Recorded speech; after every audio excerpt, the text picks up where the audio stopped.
আসসালামু আলাইকুম। সংবাদে আপনাদের সবাইকে স্বাগত জানাচ্ছি। আমি ফিরোজ তোহা। শুরুতেই আরবে কেবলস সংবাদ শিরোনাম।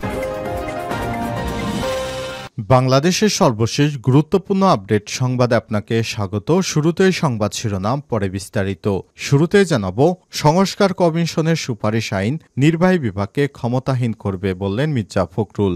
বিএনপির মহাসচিব মির্জা ফখরুল ইসলাম আলমগীর বলেছেন, সংস্কার কমিশনের সুপারিশ আইন বিভাগ ও নির্বাহী বিভাগকে যতটা সম্ভব অবমূল্যায়ন করা হয়েছে এবং ক্ষমতাহীন করার উদ্দেশ্যে, যার ফলশ্রুতিতে একটি দুর্বল প্রায় অকার্যকর সরকার ব্যবস্থা প্রতিষ্ঠিত হবে। আজ বিএনপি চেয়ারপারসনের গুলশানের রাজনৈতিক কার্যালয়ে অনুষ্ঠিত সংবাদ সম্মেলনে সব কথা বলেন তিনি।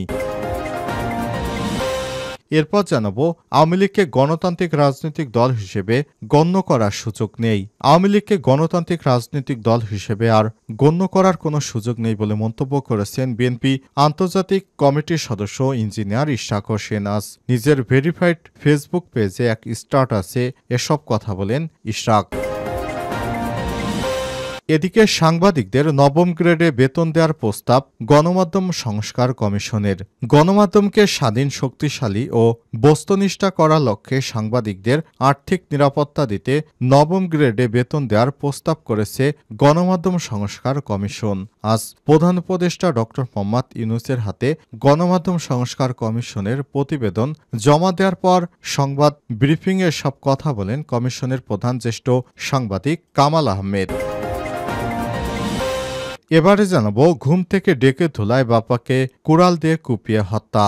বাঁশ কাটতে পিতাকে সাহায্যের জন্য ঘুম থেকে ডেকে তোলায় পাবনার সাথিয়ায় পিতাকে কুড়াল দিয়ে কুপিয়ে হত্যার অভিযোগ উঠেছে তার ছেলের বিরুদ্ধে। এ সময় উপজেলার কাশীনাথপুর ইউনিয়নে আজ সকাল ৯টায় এই ঘটনা ঘটে। হত্যার পর ছেলে পলাতক রয়েছেন। এদিকে রাস্তা থেকে তুলে নিয়ে শিশুকে ধর্ষণ। নরসিংদীতে ৬ বছরের এক শিশুকে ধর্ষণের অভিযোগ উঠেছে। বৃহস্পতিবার নরসিংদীর পৌর এলাকার বিলাসদী মহল্লায় এই ঘটনা ঘটে। আর শনিবার বিষয়টি নিশ্চিত করেছে সদর মডেল থানার officer in charge OC Mohammad Emdadul Haque. এবং সর্বশেষ জানাবো, গাজার প্রধানমন্ত্রীকে হত্যা করল ইসরায়েল। ফিলিস্তিনে অবরুদ্ধ গাজা উপত্যকার ডি ফ্যাক্টো প্রধানমন্ত্রী ইসাম দা লিসকে হত্যা করেছে দখলদার ইসরায়েলি বাহিনী। গত মধ্যরাতে গাজা জুড়ে ব্যাপক বোমা হামলা চালায় ইসরায়েলি হামলায় ইসাম দা লিস নিহত হয়েছে। প্রিয় দর্শক, এতক্ষণ শুনছিলেন সংবাদ শিরোনাম, এবারে বিস্তারিত। তবে তার আগে বন্ধুরা, অনুরোধ থাকবে সংবাদটিতে একটি লাইক দিন। এই চ্যানেলে আপনি নতুন হয়ে থাকলে আমাদের সংবাদটি দেখতে দেখতে চ্যানেলটি সাবস্ক্রাইব করে রাখুন। কমেন্ট করে বন্ধুরা আপনার মূল্যবান মতামত জানিয়ে দিন আপনি বিশ্বের কোন দেশ থেকে বা বাংলাদেশের কোন স্থান থেকে আমাদের সংবাদটি দেখছেন এবং শুনছেন। এবারে বিস্তারিত।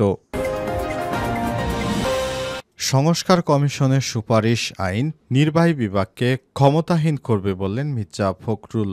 বিএনপি মহাসচিব মির্জা ফখরুল ইসলাম আলমগীর বলেছেন, সংস্কার কমিশনের সুপারিশ আইন বিভাগ ও নির্বাহী বিভাগকে যতটা সম্ভব অবমূল্যায়ন করা এবং ক্ষমতাহীন করার উদ্দেশ্য, যার ফলশ্রুতিতে একটি দুর্বল ও প্রায় অকার্যকর সরকার ব্যবস্থা প্রতিষ্ঠিত হবে। আজ বিএনপি চেয়ারপারসনের গুলশানে রাজনৈতিক কার্যালয়ে অনুষ্ঠিত সংবাদ সম্মেলনে সব কথা বলেন মির্জা ফখরুল। তিনি বলেছেন, সংস্কার কমিশনের সুপারিশমালায় সাংবিধানিক কমিশন সহ এনসিসি নতুন বিভিন্ন কমিশনের প্রস্তাব করা হয়েছে।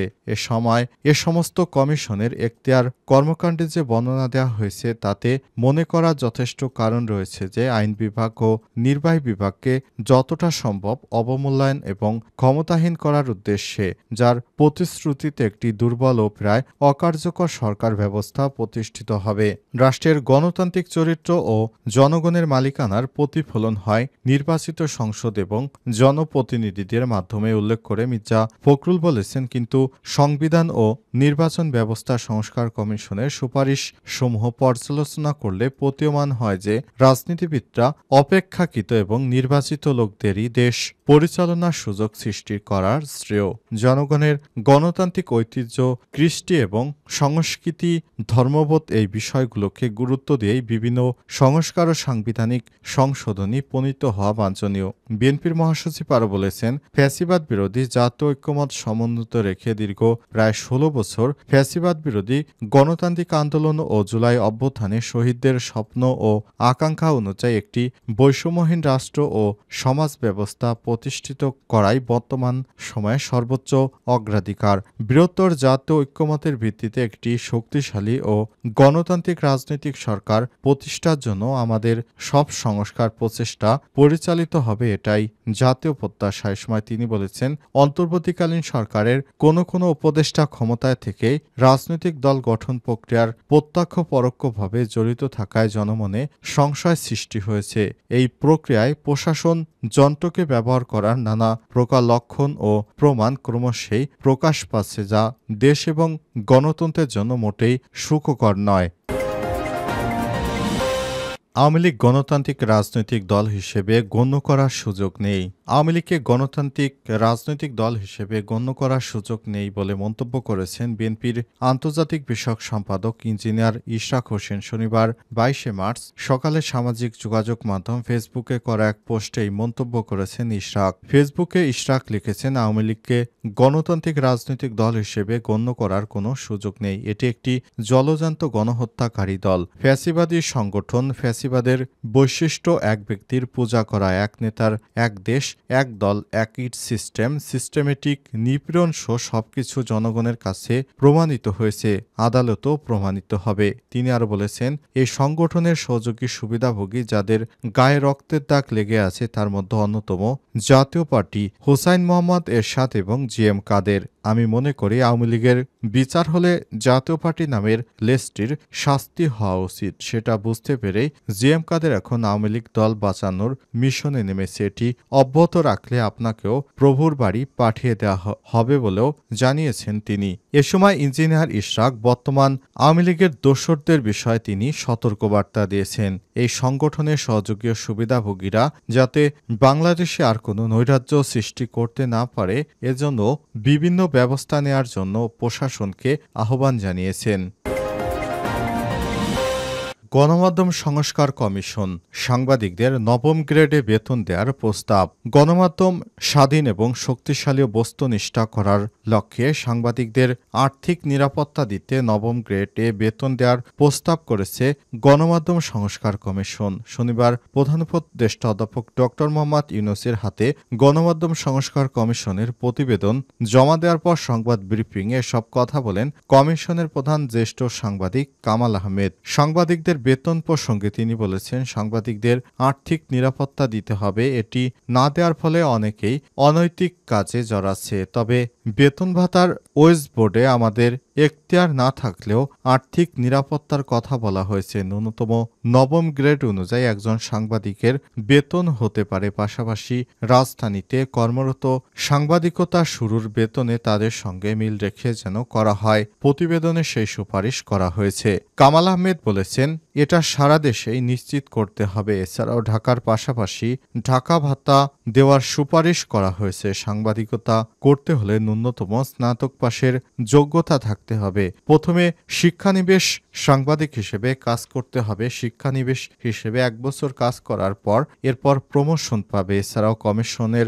প্রধান বলেন, সাংবাদিকদের নিরাপত্তা দিতে সাংবাদিকতা সুরক্ষা আইন তৈরির সুপারিশ করা হয়েছে। সেই আইনের খসড়াও তৈরি করে দেয়া হয়েছে। সরকারের হিসাবে ৬০০ পত্রিকা রয়েছে যারা সরকারি বিজ্ঞাপন পাওয়ার যোগ্যতা রাখে, কিন্তু বাস্তবে প্রকাশিত বিকৃত পত্রিকার সংখ্যা ৫২টি। প্রতারণা করে সরকারি বিজ্ঞাপন হাতে নেওয়া হচ্ছে। কামাল আহমেদ আরও বলেছেন, গণমাধ্যমে কালো টাকা ঢুকেছে।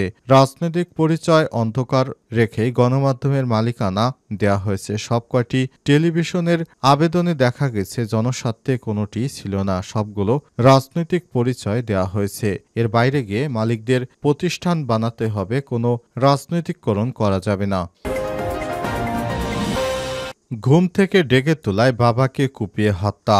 বাঁশ কাটতে পিতাকে সাহায্য করার জন্য ঘুম থেকে ডেকে তোলায় পাবনার সাথিয়ায় পিতাকে কুড়াল দিয়ে কুপিয়ে হত্যার অভিযোগ উঠেছে ছেলের বিরুদ্ধে। শনিবার 22 মার্চ সাথিয়া উপজেলার কাশীনাথপুর ইউনিয়নে পাইকারহাটি ভাটিপাড়া গ্রামে এই ঘটনা ঘটে। নিহত আবুল মালেক 50, পাইকরহাটি ভাটিপাড়া গ্রামের মৃত তয়জাল শেখের ছেলে। স্বজনদের দাবি, অভিযুক্ত ছেলে মানিক হোসেন মাদকাসক্ত। সাথিয়া থানার ভারপ্রাপ্ত কর্মকর্তা ওসি সাইদুর রহমান জানান, শনিবার সকাল 9টার দিকে পিতা আব্দুল মালেক তার নিজ বাগান থেকে বাঁশ কাটার জন্য প্রস্তুতি নিচ্ছিলেন। সে সময় তার ছেলেকে তার সঙ্গে বাঁশ কাটতে যেতে বলে ছেলে বাবার মধ্যে কথা কাটাকাটি হয়। এক পর্যায়ে ছেলে মানিক হোসেন সামনে থাকা বাঁশ কাটার ধারালো কুড়াল নিয়ে পিতা আব্দুল মালেককে কুপিয়ে পালিয়ে যায়। এতে ঘটনাস্থলে পিতা আব্দুল মালেকের মৃত্যু হয়েছে। খবর পেয়ে পুলিশ মরদেহ উদ্ধার করে ময়নাতদন্তের জন্য পাবনা জেনারেল হাসপাতালের মর্গে পাঠিয়েছে।